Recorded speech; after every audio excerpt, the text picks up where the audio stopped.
Le développement de l'Internet et le progrès technologique qui l'a accompagné ont transformé les différents secteurs de l'économie, dont le financier ces dernières années. En effet, en 2009 et en pleine crise économique mondiale, l'Internet a connu un nouvel essor avec l'apparition de la crypto-monnaie Bitcoin, à titre d'exemple, qui a proposé pour la première fois l'échange de valeurs qui venait s'ajouter à l'échange de données qui était disponible sur l'Internet traditionnel.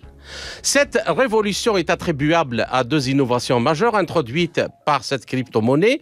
Il s'agit de l'utilisation des technologies blockchain pour adresser le problème de la double dépense, d'une part, et la mise en place d'un mécanisme de validation de transactions totalement décentralisé et indépendant de tout organisme central, d'autre part.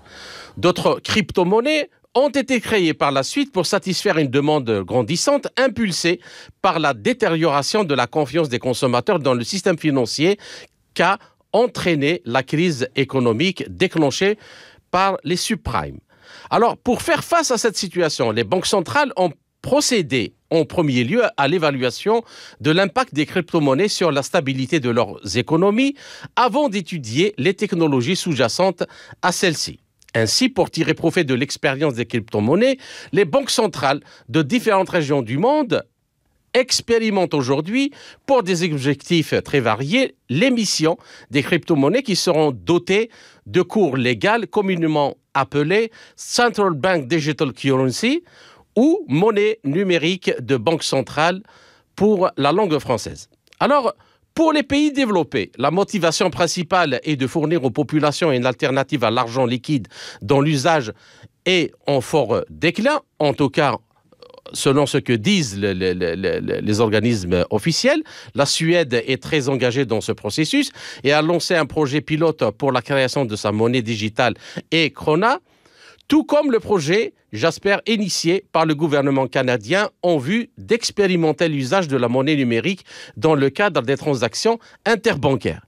Les pays en développement, quant à eux, en particulier les pays africains, étudient les monnaies numériques dont l'objectif notamment d'accroître l'inclusion financière des populations non bancarisées, d'une part, et de moderniser les systèmes de paiement, lutter contre la fraude fiscale et l'économie parallèle qui échappe complètement au contrôle public, d'autre part.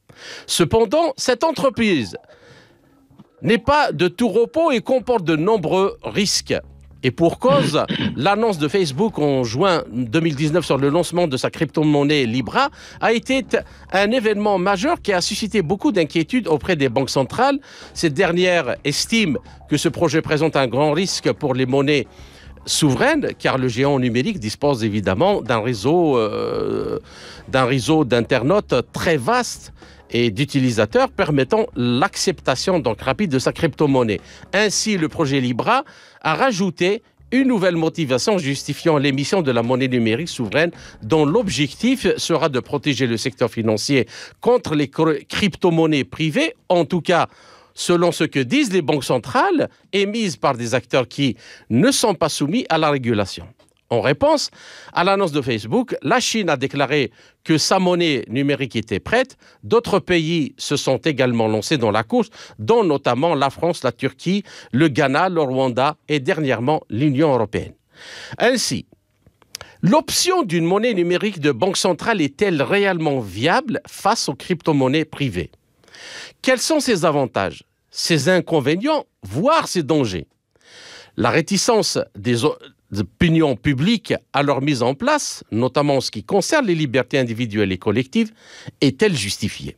Alors, pour parler de ces questions fondamentales, de leurs enjeux et impacts sur le développement dans le monde, et en Afrique en particulier, j'ai le plaisir de recevoir Jean-François Geneste, ex-directeur scientifique pendant 10 ans de A2S Airbus Group, actuellement PDG de World Advanced Research Project Agency, WARPA, l'entreprise qui propose justement une solution innovante dans ce domaine, mais qu'on abordera à la fin de l'émission. Alors, Jean-François Geneste, bonjour et merci d'avoir accepté de nous accorder cet entretien. Bonjour Kamal. Alors, bonjour Kamal. Bonjour. Alors, selon une enquête de la Banque des règlements internationaux, donc celle qu'on appelle la Banque centrale des banques centrales, qui est toujours une organisation informelle, menée donc en 2021, 86% des banques centrales dans le monde étudient activement le potentiel des monnaies numériques, 60% sont déjà passés au stade de l'expérimentation et 14% ont déployé des projets pilotes. Alors la question, parce que tout le monde se pose, où allons-nous dans ces conditions? Donc, quelles sont les raisons de l'émergence de cette monnaie? Cette monnaie remplit-elle les fonctions et garanties d'abord juridiques d'une monnaie fiduciaire classique? Est-ce que c'est juste un changement disons, de manière de gérer la monnaie, ou s'il y a aussi des changements fondamentaux? Alors, merci de cette question. En réalité, hein, nous sommes passés à la monnaie électronique il y a longtemps. Mais les gens s'en sont pas rendus compte. Lorsque Monsieur Moreno, je me souviens plus son prénom, mais un Français, a inventé la carte à puce. Alors, je passerai sur les scandaleuses difficultés qu'on lui a fait à l'époque, hein, parce que de mémoire, je crois que il avait déposé un brevet. On peut payer un brevet que pendant 20 ans. Après, il tombe dans le domaine public et je crois que les banques ont dû commencer à le financer à l'âge des 19 ans de son brevet. Donc, ça donne une idée du système, comment ça marche et du conservatisme qui règne dans ce milieu-là. Mais ce C'était système, le il finit premier, par s'imposer, le puisqu'aujourd'hui, dans le premier monde à entier. l'avoir fait, hein. C'est le premier à Pardon? l'avoir fait dans le monde. Et je crois Oui, qu'il oui. y a eu même une affaire comme ça je ne sais pas, je suis pas très sûr, où les Américains ont tenté de lui piquer ça avec des manières pas très catholiques, comme on dit. J'allais y venir parce qu'ils enfin, ils le lui ont volé pas. On peut pas dire que c'est à lui vraiment qu'ils l'ont volé, mais ce qui s'est passé, c'est qu'il y a eu des sociétés qui au départ étaient françaises. Alors je pense à GEM+, enfin, etc., qui faisaient des cartes à puce. Puis après tout ça, ça a été racheté par les États-Unis. Et aujourd'hui, c'est Visa, Mastercard qui maîtrisent le système mondial de ça. Et il faut savoir que à peu près, hein, approximativement, dans le monde, les transactions électroniques par carte bancaire rapportent aux États-Unis, donc à Visa, Mastercard, 1000 milliards de dollars de devises étrangères par an. Ah ouais. Ça donne une idée. Et donc, quand on compare au budget de la défense américain, ben, en gros, ça veut dire que le reste du monde finance le système militaire américain rien qu'au travers des cartes bancaires. Ouais. D'accord? Et pour ce qui concerne les garanties juridiques, hein, d'une monnaie, comment dire, électronique, puisque ça faisait partie de la question, il n'y a aucun problème, hein, puisqu'il suffit d'une volonté de l'État. Dans la mesure où l'État peut faire passer des lois, il peut garantir la monnaie électronique de la même façon qu'il fait, comment dire, qu'il va garantir une monnaie fiduciaire classique à base de billets ou de pièces. Alors, les raisons de l'émergence de la monnaie, de cette monnaie-là électronique, hein, alors je parle des cartes bancaires qui sont une monnaie électronique de fait, même si c'est attaché derrière à quelque chose de physique, mais ça ne change pas grand-chose. En fait, l'émergence, c'est l'innovation, c'est des gens qui ont voulu faire autrement. Et bien entendu, quand ces gens ont conçu ces projets-là, hein, comme Moreno, en fait, ils pensaient à des aspects très pratiques, et notamment la sécurité. Normalement, quand on a une carte bancaire dans sa poche, même si on nous vole la carte bancaire, enfin bon, vous savez, on a droit aux fameux 3 essais, après quoi la carte est morte. Donc, c'est une sécurité pour les possesseurs. Après, il y a bien d'autres, comment dire, bien d'autres sujets, et notamment pour les transferts de fonds, etc., qui sont moins chers. Il y a tout un tas d'avantages financiers, pour le coup, de coût du système et de sûreté qui sont clairs pour quasiment tout le monde, quoi, je pense. Voilà. D'accord.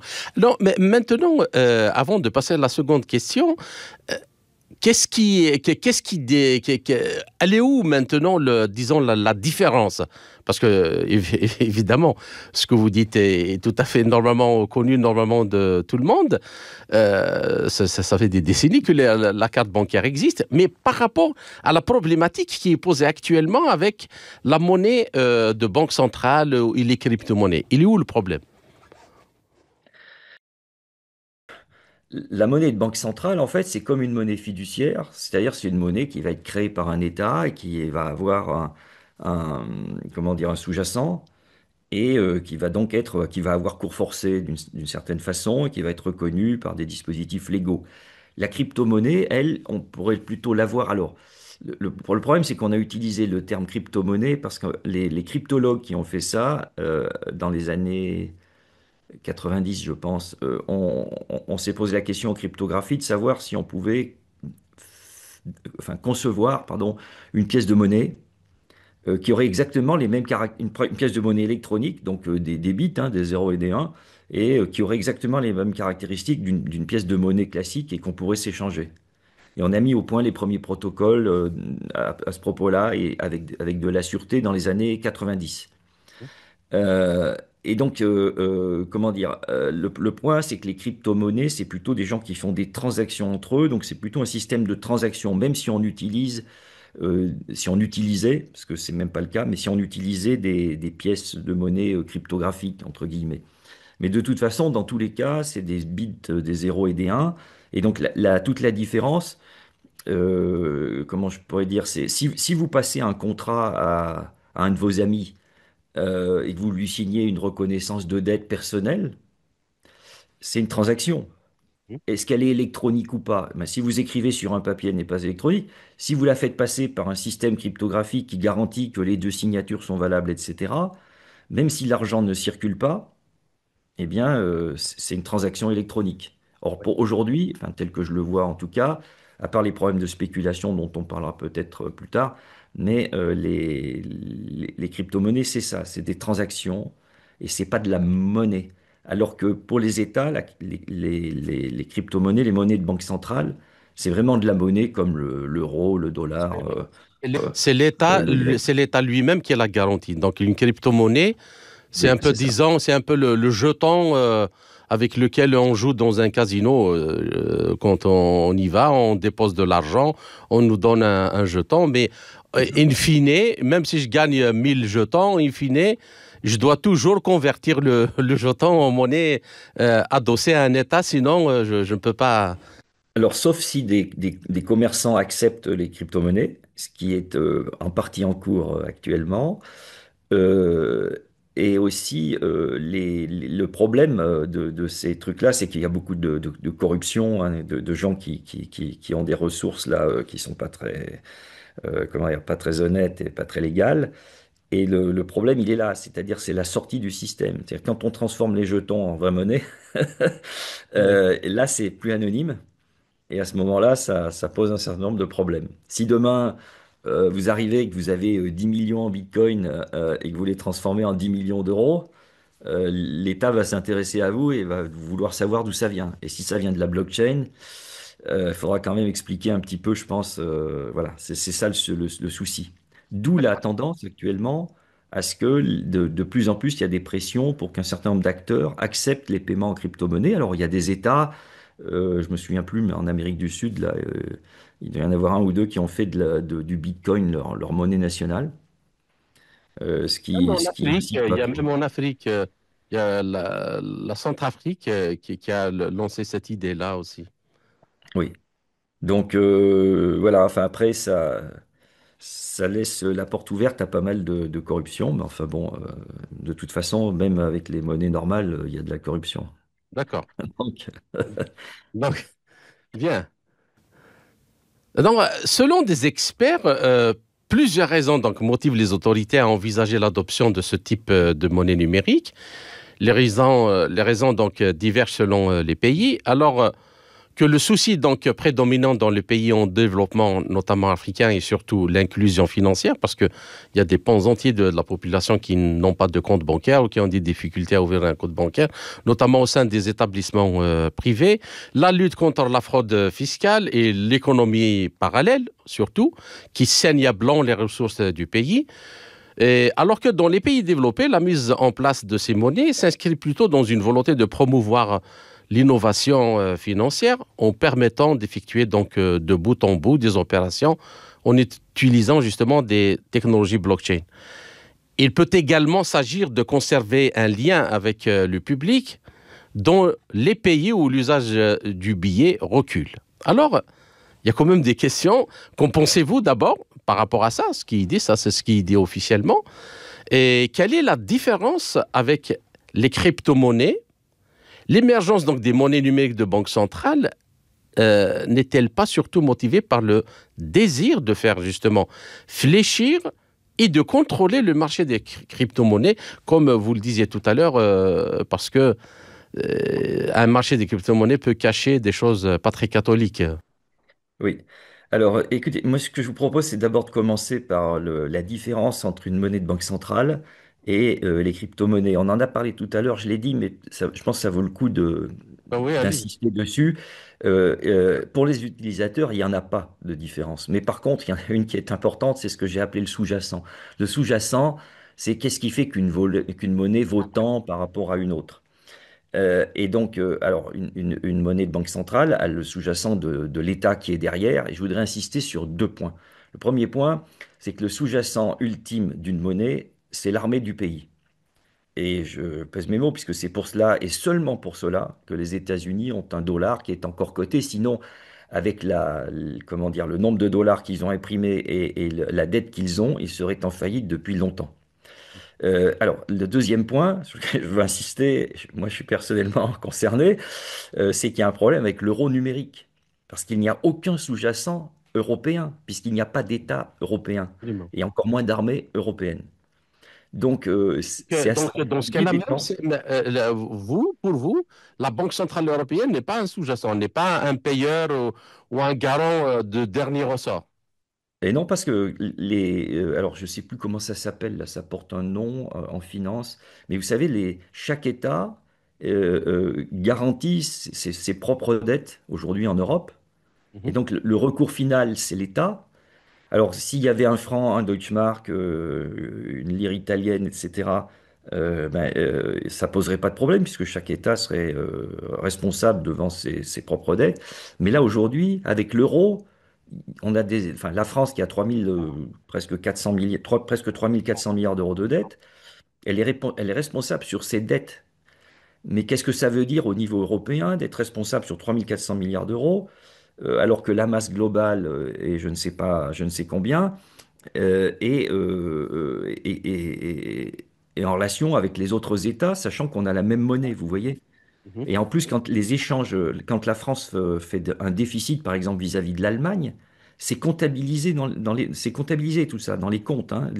On n'a pas une bourse commune avec une monnaie vraiment commune au niveau européen. Il y a des, comment dire, il y a des livres de comptes qui sont écrits avec ce que doit la France, par exemple, à l'Allemagne, à l'Italie, etc., et vice-versa. Donc, c'est pas un système uniforme, hein, contrairement à ce qu'on pourrait penser. D'accord. Et donc, il n'y a pas de sous-jacent. C'est-à-dire que on peut pas, si on a trop de dettes vis-à-vis de la Chine, par exemple, puisque on sait que l'Europe est en grand déficit par rapport à la Chine, que la Chine va venir saisir des biens français, allemands, etc., pour se faire payer, mais elle ne saisira pas des biens européens. Pour l'instant, c'est pas possible, en tout cas. D'accord. Vous voyez? Donc, la grande différence entre les crypto-monnaies comme le Bitcoin, qui n'ont pas de sous-jacent du tout. Donc, vous donnez à cette monnaie la valeur que vous voulez. Donc, elle peut être extrêmement volatile parce que c'est uniquement l'offre et Et la pas demande. Et sur justement. quoi? Même pas sur une base en disant, bah, si ça vaut rien, je me paierai sur la bête, entre guillemets, j'irai saisir je ne sais quoi. Là, vous pouvez rien saisir. Sur une monnaie nationale comme le dollar, ben, vous irez saisir des biens aux États-Unis. Vous pourrez acheter, je sais pas, des ports, des aéroports, enfin, je dis n'importe quoi. Et Ouais. ensuite, mais en Europe, là, il faudra se retourner vers chaque pays alors que l'euro est une monnaie commune. Donc c'est vraiment une construction un peu de briques et de broc, hein, cette affaire-là. D'accord. Alors, la crypto-monnaie, pour bien expliquer ce concept-là, est un actif donc, qui s'échange de pair à pair sans une partie tierce, comme on vient de le dire, comme une banque. Donc, c'est une monnaie digitale qui est décentralisée, contrôlée par des algorithmes informatiques et non pas par une banque centrale. Donc, il n'y a pas l'État derrière, non régulé par un organe central et n'est pas donc indexé sur un autre actif comme l'or ou une monnaie C'est le nationale. sous-jacent. Ouais, Là, vous le parlez du sous-jacent. Le sous-jacent. sous-jacent, oui. C'est exactement ça. Donc, le payeur ou le garant en dernier ressort. Alors, l'une des plus grandes, justement, inquiétudes concernant les crypto-monnaies concerne leur forte volatilité, c'est ce que vous voulez dire maintenant, et parce que ces monnaies peuvent connaître une forte hausse de prix, mais elles peuvent également enregistrer des baisses très importantes. Alors, si avant, on disait que les bourses étaient déconnectées de la réalité, là, c'est le yo-yo, parce que, parce que ça peut ruiner un pays ou une entreprise. Hein. Absolument. Alors, Le, alors, êtes-vous d'accord? Donc, peut-on réellement considérer ces crypto-monnaies comme des monnaies donc, réelles, étant donné qu'elles ne sont pas garanties par l'État? Quand il n'y a pas de sous-jacent, je crois que ça est très important à expliquer aux gens qu'il ne s'agit pas de monnaie réelle. c'est ça. Alors, d'abord, je voudrais dire une chose, c'est que le Bitcoin, qui est la première crypto-monnaie qui est hyper célèbre, qui est apparue, elle est décentralisée, mais rien n'empêche de faire une crypto-monnaie centralisée. D'ailleurs, la preuve, c'est que si on prend une monnaie numérique de banque centrale, que ce soit la Banque centrale européenne ou d'autres banques centrales comme en Chine, c'est bien des systèmes centralisés. Et le fonctionnement informatique sera le même qu'une crypto-monnaie classique, blockchain ou pas, hein. Là, c'est pareil. Tout le monde dit, ah, la blockchain, c'est ce qui permet. Non, non, la blockchain, c'est une façon de faire. Et de mon point de vue, en plus, c'est pas la meilleure façon technique. On y reviendra à la fin de l'émission. Mais comment dire, il y a d'un côté la technique, la technologie qui donne des possibilités, et de l'autre côté, il y a l'utilisation. Il faut bien faire, il faut bien distinguer ça.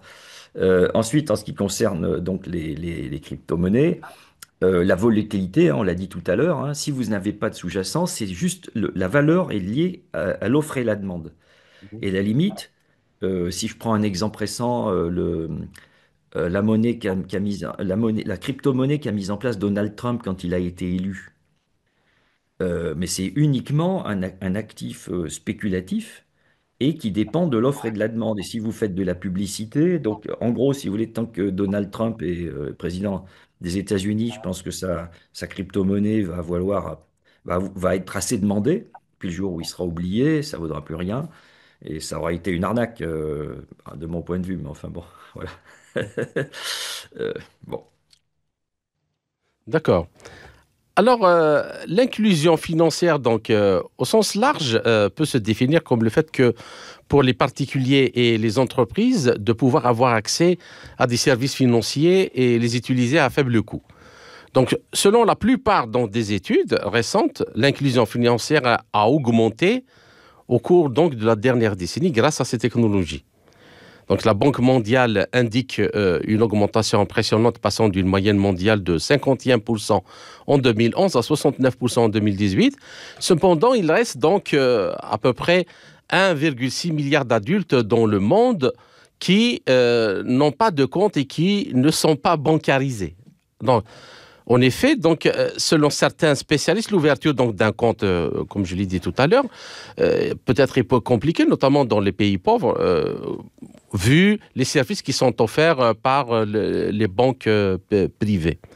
Alors, l'euro numérique, Jean-François Geneste, proposé par la BCE, peut-il élargir l'accès à un actif sans risque similaire à l'argent physique actuel? Et pourquoi, donc, s'il y a des gens quand même qui n'ont pas de compte bancaire, est-ce que ce n'est pas une façon aussi de les obliger dans cette optique donc les monnaies de banque centrale peut-il devenir un service public de la monnaie et dans quelles conditions?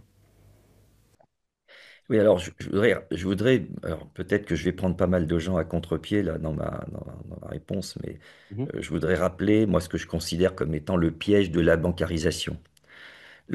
Alors parce que c'était dans votre présentation, c'est vrai qu'il y a 1,6 milliard de personnes qui sont pas bancarisées, mais lorsque vous êtes bancarisé, Votre argent ne vous appartient pas vraiment.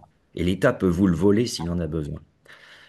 Rappelons les problèmes des Russes, par exemple, qui avaient leurs avoirs à Chypre il y a quelques années, les lois européennes récentes qui permettent de tout voler sur un compte qui est au-dessus de 100 000 euros.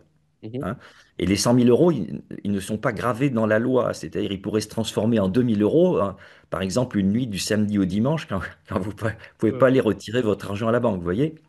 Ça se passerait que ça ne serait pas étonnant.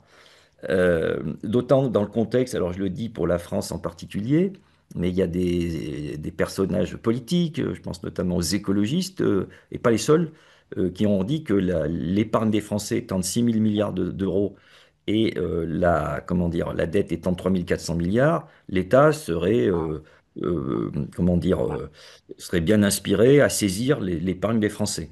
Mhm. Ça vous donne une idée. Donc, on peut le faire si les gens sont bancarisés. Si les gens ne sont pas bancarisés, ce serait difficile d'aller dans chaque chaumière, comme on disait dans le temps, et de prendre l'argent aux gens. Donc, ça pose un vrai problème. La bancarisation, ça peut être un bien, mais c'est pas forcément un bien absolu. Hein, c'est aussi un piège et c'est un manque de liberté en réalité. Alors, rappelons aussi que si nous prenons l'exemple européen, vous n'avez pas le droit de demander à avoir votre salaire payé en liquide. D'accord? C'est une obligation de se faire verser son salaire sur un compte en banque. Donc, déjà, voyez ce que vous gagnez, le fruit de votre travail, ne vous appartient plus déjà complètement. D'accord? Et ça fait de vous davantage un pion. Donc, la bancarisation, elle, les pions, D'ailleurs, elle, même maintenant, il y a beaucoup de gens qui se plaignent quand ils vont à la banque pour retirer une somme, par exemple, de 1 500 euros. On leur pose la question, qu'est-ce que vous allez faire avec votre argent? Et on ne leur donne pas l'argent tout de suite. alors, je vais vous dire, parce que c'est arrivé à un de mes frères, et lui, il a dit, bah, c'est pour aller jouer au casino, hein. Je passe là. Je passe l'information pour ceux que ça peut intéresser. Voilà. Donc, si vous voulez, la bancarisation, elle a quand même deux intérêts, il faut le dire. Premièrement, c'est la sécurité de vos avoirs, parce qu'on ne va pas pouvoir vous les voler, sauf l'État, comme je l'ai dit tout à l'heure. Et le deuxième, c'est l'accès à un prêt bancaire. Alors, pour le prêt bancaire, si vous avez besoin d'acheter, je sais pas quoi, une maison, une voiture, peu importe, comment dire, il faut rappeler que, et ça c'est un point particulièrement important et qui est en lien avec notre sujet des monnaies de banque centrale. L'accès à un prêt bancaire, hein, ce n'est pas de l'argent possédé par la banque qu'elle vous prête, pas du tout. Absolument. C'est de l'argent qui est créé ex nihilo et donc de la fausse monnaie, Non, mais de la fausse monnaie c'est légale. une monnaie scripturale qui est juste par une simple Voilà. écriture sur un ordinateur. Donc, pour vous, Jean-François Jeunesse, la disparition de l'argent physique, c'est pas forcément une bonne idée. Alors, ça dépend ce qu'on va en faire, parce que il faut favoriser la circulation des échanges. Plus la circulation est facile, et moins il y a de freins, et plus normalement, en théorie économique, plus le volume des échanges va augmenter, plus la richesse va augmenter. Donc, il faut supprimer les freins quand même. Mais par contre, il ne faut pas donner aux gens qui permettent cette circulation trop de pouvoir et la clé du système, parce que sinon, ça va pas marcher. Enfin, ça va pas marcher. Si ça marche, mais pour certains, est toujours les mêmes comme d'habitude. Alors, pour terminer, et une dernière petite question, disons, sans aller dans le complotisme, hein, sans aller dans le complotisme.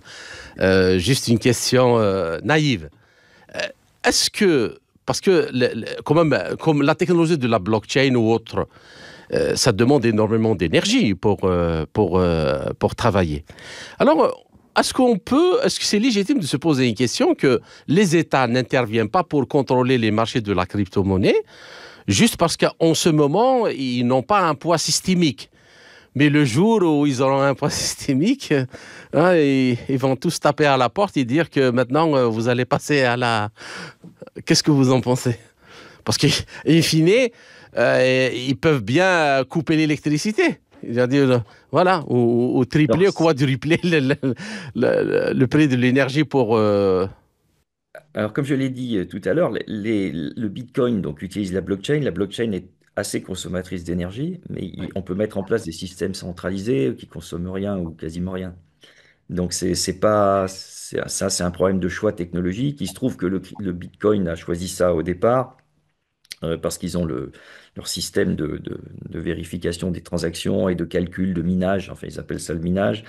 Mais comment dire, on pourrait imaginer des systèmes de monnaie numérique qui consomment enfin, quasiment rien, pas plus que les cartes bleues aujourd'hui, qui n'ont jamais posé de problème particulier.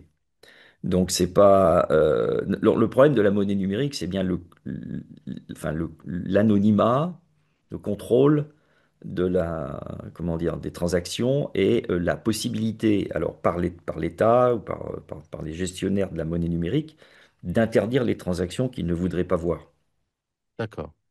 Donc, par exemple, enfin, alors, je vais verser moi aussi un peu dans le complotisme, mais il y a des gens qui ont dit qu'avec les histoires de CO2, etc., et des consommations de viande, si on corrèle, si l'État corrèle donc les dépenses des ménages avec leur consommation réelle qui serait issue des grandes chaînes de distribution, Auchan, Carrefour, Leclerc, etc., après, ben, vous aviez droit, je sais pas quoi, moi, à 600 grammes de viande par semaine. Et quand vous voulez acheter le 700e gramme, ben, votre Mhm. carte ne marche plus. Donc, vous payez une taxe. Voilà. Oui, ou on paye une surtaxe, enfin bon, etc. Mais effectivement, hein, donc, et D'accord. là, on peut mettre un contrôle total, et ça serait, alors là, on parlait de la bancarisation et de ses effets néfastes, ça serait un nouvel effet néfaste de la bancarisation. Alors, en 2020, dans un article de la Banque de France, une distinction est faite sur deux types de monnaies numériques de banque centrale. Donc, une monnaie numérique de gros, ils appellent ça, voilà, de gros, serait utilisée exclusivement par la banque centrale et les banques commerciales ou d'autres institutions financières pour les transactions financières entre elles. Cette forme de monnaie est bien accueillie par les banques commerciales et qui voient une alternative plus sûre et moins risquée aux crypto-monnaies. L'euro numérique de gros donc répond à leurs besoins car il leur permettrait de détenir des monnaies dématérialisées tout en s'assurant de l'intégrité de ces monnaies. L'autre forme d'euro numérique est la monnaie donc centrale dite de détail, utilisable par le grand public sous forme stockée dans un support physique comme la carte bancaire, un téléphone mobile et ainsi de suite. Et soit via un compte ouvert en monnaie centrale numérique. Alors, est-ce que vous comprenez la nécessité où vous concevez la nécessité de cette séparation, de la création de deux monnaies, une monnaie pour les banques, une monnaie pour le public. Et puis, la question que n'importe quel citoyen pourrait se poser, avec l'expérience de la crise des subprimes où tout le monde a fait tout et n'importe quoi, et n'y a-t-il pas un risque que les transactions interbancaires alimentent des dérives? Cette fois-ci, si elles ont lieu, elles seraient à des proportions astronomiques. Alors pour le quidam, il n'y a aucune justification à distinguer les deux types de monnaie, hein. Oui. Néanmoins, si on n'en avait qu'un seul type, il faut savoir que cela supprimerait le système bancaire actuel, hein, pour ne plus nécessiter que la banque centrale. On n'aurait plus besoin Ah, de voilà. Deutsche Bank, de BNP Paribas, de la Société Générale du Crédit Agricole. Je parle pour la France et l'Allemagne. Et aux États-Unis, la Barclays, la Wells Fargo, JP Morgan et autres, tout ça, ça disparaîtrait. Ça n'aurait plus aucune raison d'être. Alors, Et pour donc avoir, si on je vais comprend parler de bien, numérique, la pardon? monnaie passerait de la banque centrale directement aux déposants, aux Voilà. clients. Et donc, Bah, tout ce que les banques se payent comme intermédiaire, c'est fini. ça serait terminé. Ça serait terminé. Alors, je vais vous dire, parce que j'ai anticipé, moi j'avais anticipé la création de l'euro numérique il y a quelques années, et j'avais écrit à Madame Lagarde, donc présidente de la BCE, et qui était fraîchement nommée. Donc ça doit donner, enfin, les auditeurs qui veulent vérifier verront vers quelle époque c'était. Je pense que c'était 2020, 2021, enfin bon, à confirmer. Et donc j'ai reçu une réponse, hein, et comme réponse, qu'est-ce que j'ai reçu? J'ai reçu un questionnaire me demandant mon opinion sur un certain nombre de points. Et j'ai tout de suite vu que le plus gros problème de la BCE, c'était de garantir les intérêts des oligarques banquiers, hein, de la zone euro, alors qu'il y a une occasion historique de s'en débarrasser. Donc les dérives potentielles dont vous avez parlé avec les subprimes, etc., n'ont rien à voir avec, avec le fait que la monnaie soit numérique ou pas. C'est bien les pratiques bancaires douteuses, Mhm. et même de plus en plus douteuses avec le temps, qui ont créé la situation de type subprime. Alors, si vous me permettez, je vais un tout petit peu développé. Allez. Euh, il y a trois noms qu'il faut retenir qui s'appellent Black, Merton et Scholes, qui sont trois Américains. Alors, ils ont élaboré un modèle mathématique de transactions financières en 1973. Et il y en a deux qui ont eu le prix Nobel en 1987, pardon, 1997, le prix Nobel d'économie. Pourquoi deux? Parce que Black, je crois, était mort entre-temps, 2 ans plus tôt, et donc il n'a pas pu avoir le prix Nobel.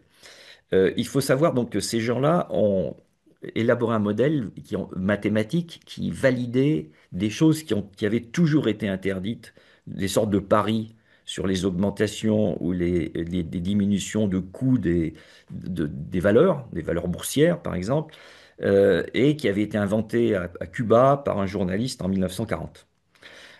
Donc ils ont fait un modèle, ils ont validé, ils ont montré d'un point de vue théorique avec des hypothèses plus que douteuses, puisque moi j'ai étudié les mathématiques qui correspondent à ce modèle-là. Les hypothèses sont fausses, donc après on peut raconter ce qu'on veut, mais ils ont validé que ça pouvait être intéressant pour l'économie. Ils ont monté la société qui s'est appelée LCTM, alors je sais plus quoi, il y avait LTCM, Capital Management. LTCM. LTCM, pardon, peut-être LTCM, oui.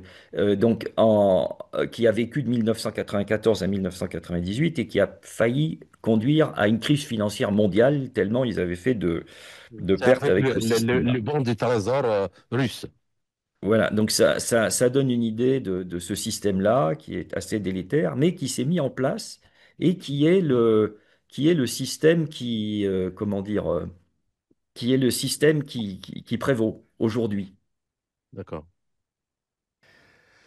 Alors, et donc, en réalité, la création de cette banque de deux étages là de la monnaie, c'est pas une bonne idée en réalité, parce que ça peut bien En fait, cacher des choses. c'est une magouille pour permettre au système bancaire actuel, qui crée, je ne l'ai pas dit tout à l'heure, mais j'aurais pu le dire, mais 98 ou 19% de la création monétaire est faite par des banques privées et pas par les Oui. banques centrales d'État, Mhm. ce qui est quand même assez extraordinaire.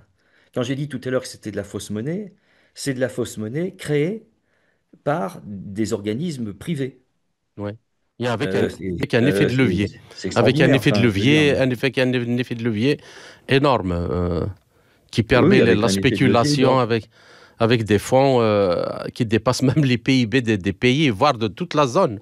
Je crois qu'il y a Deutsche Bank qui a 75 000 milliards d'euros d'engagement.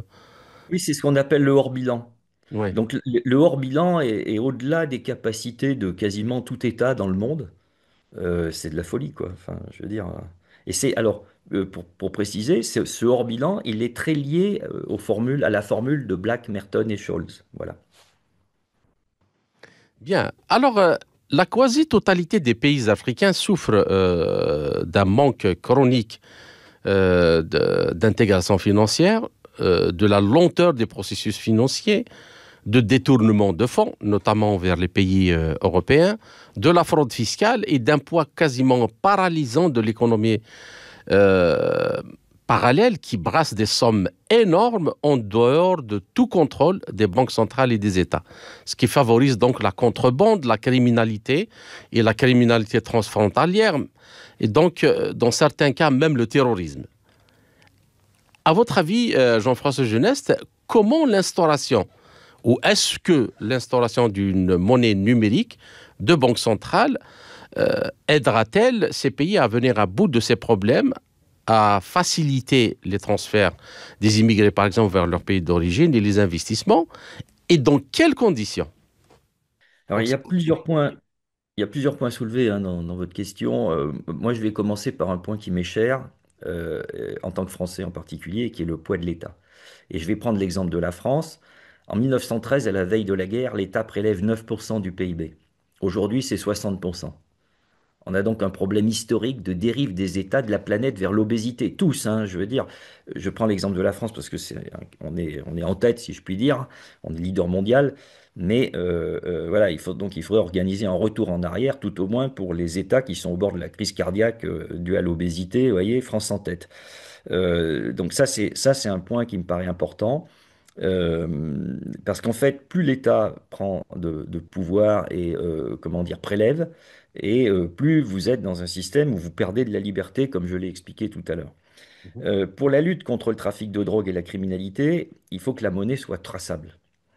Et c'est bien pour les criminels, mais l'expérience prouve que ceux qui seront réellement sous surveillance, alors si on met en place une monnaie électronique, hein, ça sera bien, ça sera bien pour lutter contre la criminalité, mais l'expérience prouve que c'est jamais les criminels qui sont sous surveillance, c'est les gens comme vous et moi, les bons citoyens. Donc il y a un problème. Il y a un problème de cette traçabilité comment dire, en fait, on va vers des sociétés de surveillance. On le voit, on voit la dérive. Alors il y a des caméras partout. Après c'est l'argent. Après ça sera, enfin le crédit social en Chine ou des choses comme ça qui sont quand même pas des choses très très souhaitables pour personne. Et ensuite, il y a le problème du transfert des avoirs des immigrés vers leur pays d'origine qui pose, de mon point de vue aussi, un énorme problème. En fait, ce transfert, qui est important, il témoigne d'une émigration qui est avant tout économique. Alors, avec le développement qui est dû à la mondialisation, ça devrait être évité. Il est anormal aujourd'hui, pour le dire autrement, que des pays vivent essentiellement de leur diaspora, et c'est pas souhaitable. Il faut impérativement que ces pays se développent et vivent par eux-mêmes du travail qui est effectué chez eux. Il faut qu'ils effectuent un travail qui soit rémunéré à sa juste valeur. Voilà. Moi, ça, c'est ma vision globale du système. Les monnaies numériques dans ce cadre-là, enfin, telles qu'elles sont conçues aujourd'hui, et notamment celles de banque centrale, vont permettre de renforcer une vision dictatoriale des régimes et une vision, comment dire, qui va amener les États à prélever encore davantage alors qu'ils sont déjà obèses. Vous voyez, c'est une vision, je pense, qui n'est pas très conventionnelle. D'accord. Donc, et une dernière question avant de passer à la solution. Maintenant, concernant, est-ce que la peur justement de la perte des libertés individuelles, de la liberté collective, parce que si la monnaie fiduciaire disparaît, on peut tracer où vous êtes tout le temps. Vous passez le métro, on sait que vous avez passé le métro. Absolument. Vous achetez une baguette, on sait que vous avez acheté une baguette. Là où vous irez, de toute façon, où vous avez besoin de payer quelque chose, c'est tout de suite. On sait que. Est-ce que ce risque-là est réel ou il est exagéré? Ou on peut Ah faire en non, sorte que. oui, je vous en ai parlé tout à l'heure, hein. Je vous ai dit, on va corréler vos dépenses avec des données commerciales, comment dire, des entités commerciales auxquelles vous allez acheter un service ou des biens, ou des produits. Et on va pouvoir contrôler votre consommation et on va même pouvoir vous imposer un type de consommation. Encore une fois, comme je reprends l'exemple de la viande tout à l'heure qui était complotiste, mais il y a pas que ça.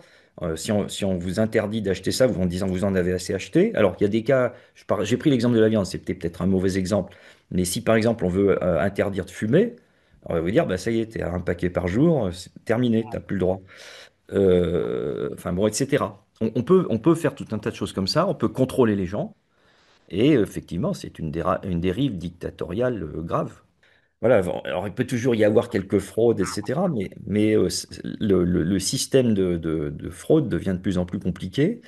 Et en plus, je vous dis, on va passer d'un système où on détecte alors d'abord, on va pouvoir davantage détecter les fraudes, et ensuite, on va pouvoir même imposer des comportements à la population.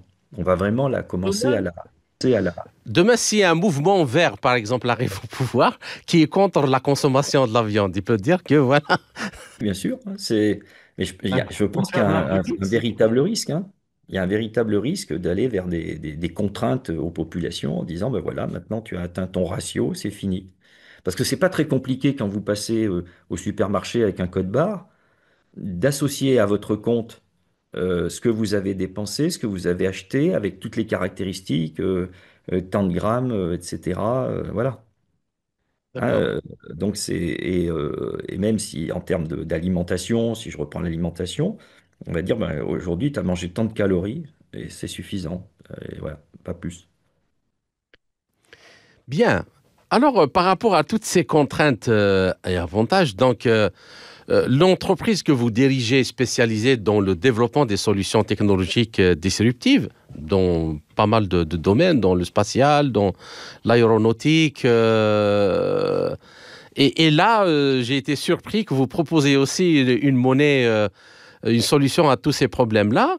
Donc, vous proposez une solution innovante dans le domaine des monnaies numériques de Banque centrale qui répond à la majorité des défis et problèmes que nous avons évoqués dans cette émission.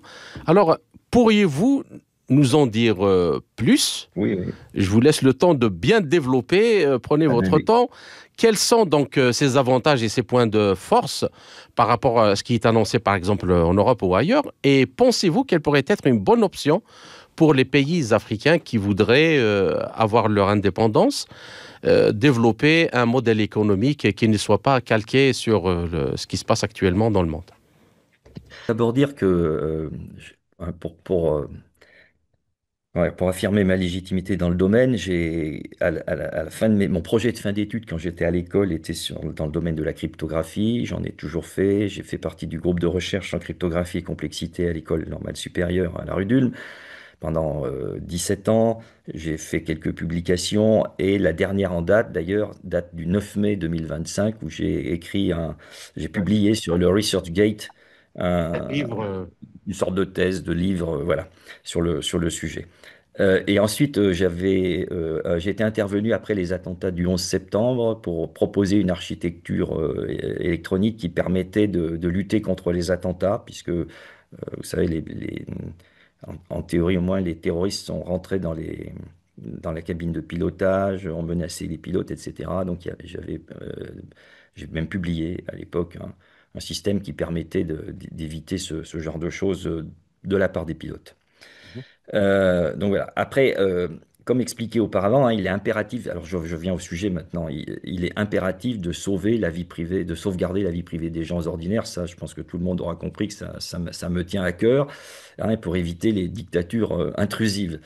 Donc c'est une grave dérive, hein, qu'on peut constater dans nos sociétés, et pas seulement en ce qui concerne l'argent, on en a déjà parlé, l'air de rien, en fait, dans la plupart des États du monde, on a tendance à déposséder les propriétaires de leurs biens via des taxations. euh,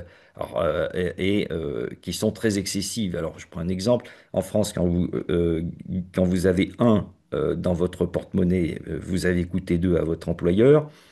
En plus, vous avez payé des impôts sur le revenu sur les un qui vous restent. Vous allez payer de la TVA, etc. Et à la fin, finalement, ben, vous avez payé quasiment que pour l'État. Je l'ai expliqué tout à l'heure, c'est 60% de prélèvement obligatoire. Donc, est-ce que vous travaillez vraiment pour vous? Et quand vous avez économisé toute votre vie pour vous acheter une maison, par exemple, quand vous allez mourir, vos héritiers payeront 30% d'impôts dessus supplémentaires, comme quoi ça ne vous appartient pas vraiment. Donc, on a un problème avec la propriété privée qui est quand même important. Si vous voulez, donc l'intérêt, ce qu'il faudrait faire à ce moment-là, euh, euh, le problème, ce serait donc de rendre les transactions anonymes. Comme ça, l'État ne voit rien.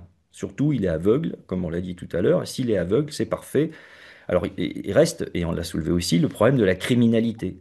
Il serait donc souhaitable que l'argent soit traçable, mais si tel est le cas, si l'argent devient traçable, on perd l'anonymat a priori. Alors, aussi bizarre que ça puisse paraître, j'ai mis au point un algorithme qui permet comment dire, qui permet euh, euh, euh, comment dire, d'assurer à la fois l'anonymat et la traçabilité. D'accord? Avec une rapidité de transaction comme avec les cartes bancaires actuellement, et avec une consommation négligeable, avec un système centralisé. C'est pour ça que tout à l'heure j'ai insisté aussi sur les aspects centralisés ou pas. Donc en gros, les transactions se font entre deux entités et sont validées par une banque qui valide le changement de propriétaire de l'argent, mais ne connaît ni le montant ni l'identité des protagonistes. Elle est là juste pour garantir que il y a eu un changement de propriétaire et que l'argent qui a été échangé est de l'argent légal, valide, du vrai argent. D'accord? D'accord? Juste une petite remarque. Quand vous dites même le montant, j'entends bien pour qu'elle ne sache pas qui a fait la transaction, ok, mais pour le montant, les banques vont vous dire comment elles vont se faire payer sur ce genre de transaction. Elles vont recevoir 0,2% alors je le dirai plus, j'avais prévu de le dire plus D'accord. tard, mais elles vont recevoir 0,2% de la transaction, mais dans un pool qui sera anonymisé et qui fait que, elles auront une somme globale sur les transactions par exemple, d'une heure ou de la journée, sans qu'elles puissent savoir de qui et d'où vient l'argent. D'accord. Alors, par contre, les transactions, elles, sont enregistrées par le système judiciaire, qui ne connaît pas les montants ni les entités impliquées, parce que c'est sous forme chiffrée. Mais ces données chiffrées, elles sont disponibles. Alors, l'idée, c'est de mettre un nombre impair de juges autour de la table, donc on va dire 5 par exemple.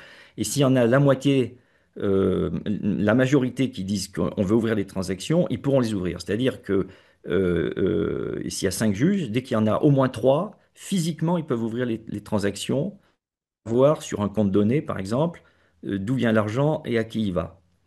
S'il y en a moins, physiquement, c'est impossible, donc personne ne peut l'ouvrir. Alors l'intérêt de ce système-là, c'est que on a décorrélé la banque du système judiciaire, et c'est pas la banque qui régule, c'est le système judiciaire. Et on peut espérer que le système judiciaire soit indépendant de l'État. En tout cas, c'est comme ça que ça devrait être dans tous les pays du monde, même si on peut parfois en douter.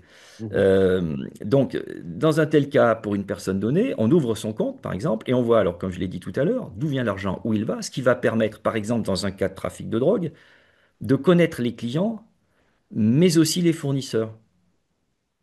D'accord. Hein, ça serait alors la première fois qu'on pourrait remonter le trafic de drogue jusqu'à la tête.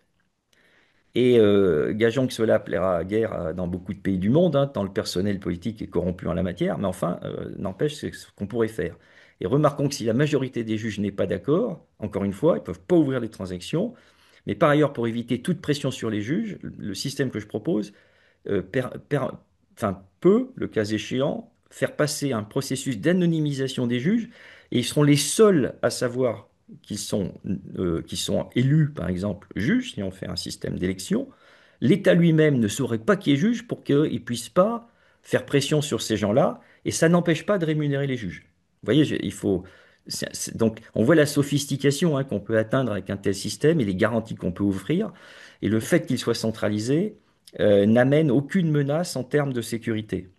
La proposition, hein, que je fais est donc de mettre en place cela au niveau de chaque État, et d'y supprimer toute forme d'impôt pour ne plus faire payer que la taxe sur les transactions.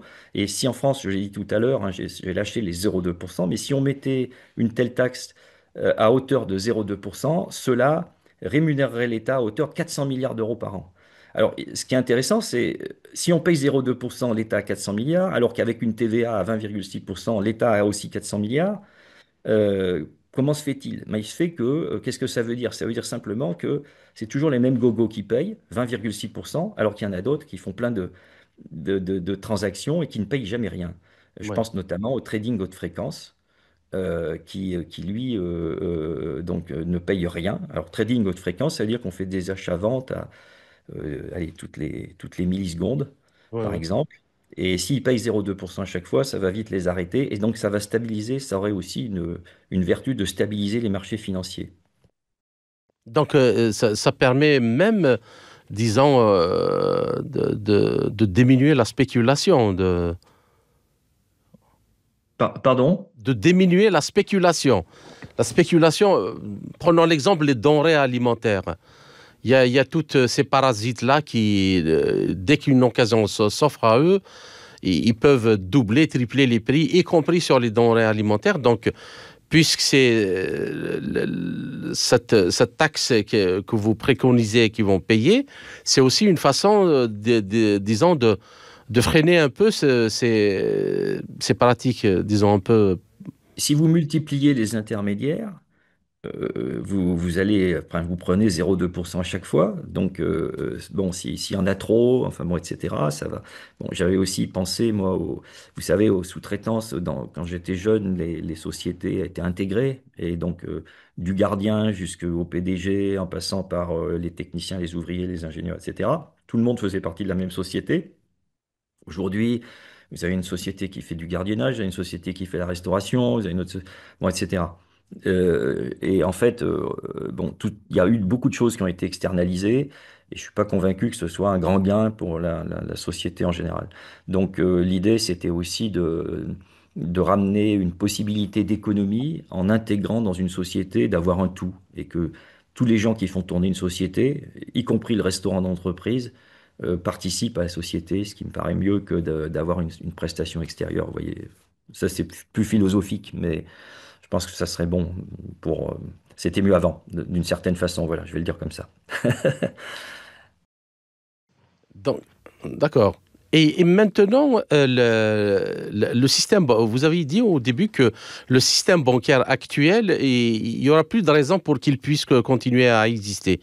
Et que ça va permettre de minimiser les ponctions sur l'argent des gens. Est-ce que vous pouvez nous éclairer encore un peu plus sur ça?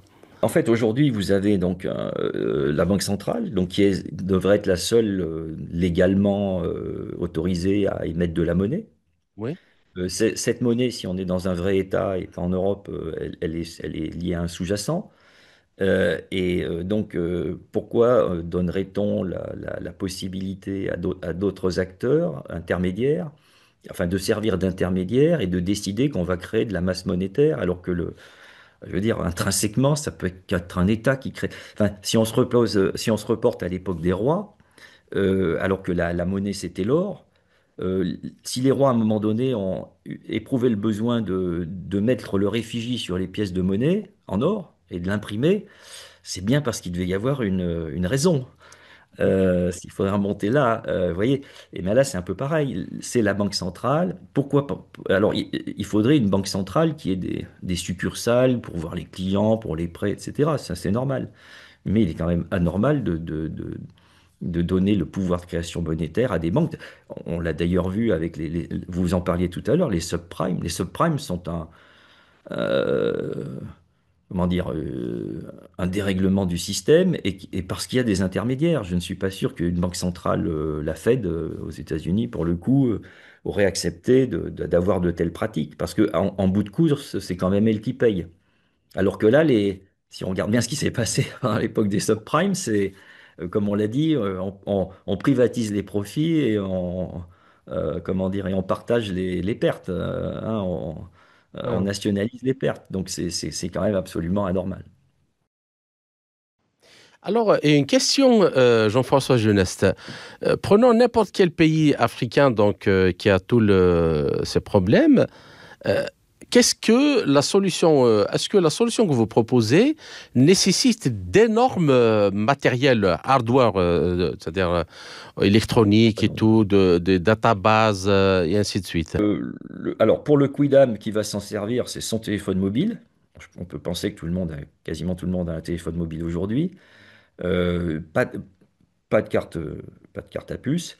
Derrière ça, il y a un système électronique avec des serveurs. Mais enfin bon, aujourd'hui dans les banques, il y a des serveurs, hein, c'est pas un problème. Alors j'ai deux étapes dans mon projet. J'ai une première étape de mise en place du système avec des systèmes terrestres. Mais vous savez que les systèmes terrestres, on peut toujours venir les attaquer. Et dans tous les pays, il peut y avoir des attentats, donc ça veut dire qu'il faut les redonder, etc. De mon point de vue, et ça serait dans un deuxième temps, on mettrait la boîte en l'air dans l'espace, avec un ou deux satellites, c'est suffisant. Et à ce moment-là, alors, on peut toujours aller casser un satellite, hein, mais ça devient plus compliqué. On peut détecter qui c'est, et c'est pas n'importe qui. C'est pas le terroriste du coin qui arrive, qui est par hasard rentré dans une salle bancaire et qui est bon, voilà. Donc là, c'est une bien plus grande sécurité. Par ailleurs, ce que j'ai pas dit jusque-là, mais qui peut être intéressant aussi, c'est que au niveau international, où on a vu les sanctions contre la Russie à cause du conflit hein, en Ukraine, on pourrait avoir donc un super système international qui marcherait selon ce principe pour les transactions entre États, pour le coup, et qui serait régulé par des juges internationaux, donc on va dire un par pays, avec des décisions à la majorité, comme je l'ai dit tout à l'heure, et qui déciderait ou non des sanctions, qui seraient plus possibles. Au lieu que les États-Unis, par exemple, aujourd'hui, délivrent des sanctions de manière unilatérale. Alors, ça peut, on l'a vu pour la Russie, mais ça peut être contre un pays africain, ça peut être des pressions financières sur un pays africain. Ça ne pourrait plus se produire dans un système multilatéral de transactions internationales. Et donc, typiquement, le système national se connecterait naturellement au système international et éviterait donc les représailles indues. D'accord. Alors, supposons maintenant qu'un pays vous contacte et que vous demande de l'aider justement à installer un système comme ça. Est-ce que vous avez une solution prête et une idée de l'architecture de toute l'ingénierie qu'il faut mettre en place? En combien de temps on peut mettre en branle une telle solution? Moi, j'ai l'architecture technique. Après, il y a une première phase du projet qui va consister à discuter avec des juristes et l'État, Mhm. parce qu'il faut qu'on soit en conformité, qu'on soit tous d'accord autour de la table. En gros, la technique s'adaptera Aux à la volonté exigences de l'État. politique. À la volonté politique, hein, d'accord? Donc, puisqu'il y a un certain nombre d'options et de choix là-dedans. Et une fois qu'on a ça, après, c'est du développement logiciel. Et il y en a à peu près pour 2 ans. Voilà, pour le mettre en place. Alors, il y en a pour 2 ans pour le développer. Le mettre dans les téléphones mobiles, bon, bah, ça fait partie du projet. Et après, il y a le problème de faire en sorte que la population adhère. Donc, il y a plein de gens qui vont adhérer, mais on parlait des gens qui ne sont pas forcément bancarisés, enfin bon, etc. Donc là, il y aura peut-être quelques actions à avoir auprès des populations qui ne sont pas bancarisées. Mais autrement, voilà, enfin, pour les gens, c'est quasi transparent. D'accord. Donc on comprend bien que pour la fraude fiscale, le marché parallèle et ainsi de suite, c'en est fini. Parce que... Si vous me permettez Oui, un allez-y, dernier allez-y. point, vous aviez parlé tout à l'heure là, du stockage de l'argent sur un téléphone mobile, etc. Dans le système que je propose, on peut le stocker n'importe où, bien entendu, mais on peut même le stocker sur le cloud. Alors le cloud, c'est intéressant parce que c'est anonyme. De toute façon, personne ne saura que c'est de l'argent, personne ne pourra le voler. Mhm. D'accord? Mais l'avantage, c'est que c'est toujours disponible. Et donc, même si on perd ça. Alors, on peut se faire un double parce que on est un peu, comment dire, perfectionniste, donc on se fait un double sur une clé USB ou je ne sais quoi. Mais comment dire, on aura toujours la possibilité de récupérer ça sur le cloud, qui est toujours disponible normalement par constitution, et donc on perd jamais son argent. Alors, Voilà. une dernière question, Jean-François Juneste. Maintenant, un pays lance ce système, Oui. dont il réorganise complètement son système financier national, son économie autour de ce système-là. Comment on fait l'interface entre ce système et le système international? C'est-à-dire que, supposons que maintenant, on ne va pas aller serrer la main à Donald Trump ou, je sais pas, ou à Starmer pour lancer ce que vous dites, ce que vous avez dit. Donc, il va falloir payer à l'international en dollars et tout. Est-ce que l'interface est facile à établir L'interface aujourd'hui, enfin, pour le dollar, il se fait par SWIFT. par Swift? Donc là, enfin, ça change rien du tout, puisque c'est que des transactions comme ça. Par contre, les transactions en dollars liquides, normalement, n'ont plus lieu sur le territoire. Alors, si c'est, je sais pas, le territoire de n'importe quel pays, mais en dehors des États-Unis, Mhm, il y a plus de transactions en dollars. Normalement, alors, bon, je parlais tout à l'heure de discuter avec les avocats et l'État. Ça, c'est un point important qu'il faudra discuter. C'est-à-dire qu'à un moment donné, il faut que la monnaie électronique soit court forcée. Et il faut normalement, elle devrait être la monnaie unique utilisée sur le territoire. Si on accepte des monnaies parallèles, on retombe dans le même problème qu'avant, quoi, hein. Voilà. C'est même pire puisque les gens délaisseront la monnaie qui est en partie contrôlée pour utiliser des monnaies fiduciaires classiques pour faire du trafic. mhm. D'accord. Donc, chers auditeurs, notre entretien arrive à sa fin. Jean-François Jeunesse, je vous remercie pour C'est toutes moi. ces idées, tous ces éclairages. J'espère que nous avons un peu cerné et participé positivement à ce débat. J'espère vous retrouver dans les quelques semaines à venir dans un autre entretien pour traiter d'un autre sujet. Merci encore une fois et Merci à très beaucoup. bientôt.